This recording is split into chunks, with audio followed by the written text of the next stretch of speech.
हज़रत उमर फ़ारूक रदी अल्लाह ताला अन्हु का दौर था जहाँ पर कोई भी बच्चा खाली पेट नहीं सोता था। हज़रत उमर फ़ारूक रदी अल्लाह ताला अन्हु के दौर में वो अदल व इंसाफ था जिसमें हर गरीब और अमीर जो भी जिस भी लेवल का बंदा होता था वो अपने अदल और अपने इंसाफ के बलबूते पर हज़रत उमर फ़ारूक रदी अल्लाह ताला अन्हु के दौर में जो है वो रहता था।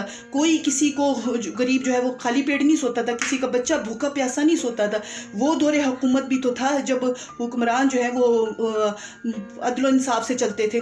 क्या हमारे प्यारे आका सल्लल्लाहु अलैहि वसल्लम की तालीमात सल्लल्लाहु अलैहि वसल्लम के तरीके हैं, क्या वो हमें ये सिखाते हैं? क्या वो हमें ये बताते हैं कि आया गरीब लोग जो है वो उनको इस तरह से फेंक दिया जाए, उनका सोचा ना जाए, उनको देखा ना जाए? किस किस्म की फ़िरौनियत और किस किस्म की बेहिसी है हमारे दिलों में कि हम जो है वो ये नहीं देखते कि किसी को अगर आज हम थोड़ा सा उसको सहारा देंगे, उसको संभाला देंगे, उसको भी हैसियत देंगे, उसको भी जीने की जो तरफ लाएंगे, उसको भी उम्मीद दिलाएंगे और गरीब को दो वक्त की रोटी जो है उसकी लिए मुश्किल बनी हुई है उसको आसान बनाकर अपनी दुनिया को संवार देंगे, तो क्या किसी का क्या जो है वो माल चला जाएगा और किसी को क्या नुकसान होगा? बल्कि मेरा फ़ायदा ही फ़ायदा है। आपका रब भी आपसे राज़ी हो जाएगा। प्यारे आका सल्लल्लाहु अलैहि वसल्लम की उम्मत की खैर ख्वाही की नीयत से करेंगे तो वो भी राज़ी हो जाएंगे, प्यारे आका सल्लल्लाहु अलैहि वसल्लम भी राज़ी होंगे।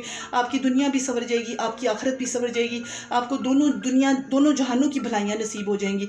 आप सुकून की और चैन की नींद सो सकेंगे। आप जो है वो जिस कुर्सी पे आप बैठे हुए कुर्सी आपके लिए नेमत बन जाएगी।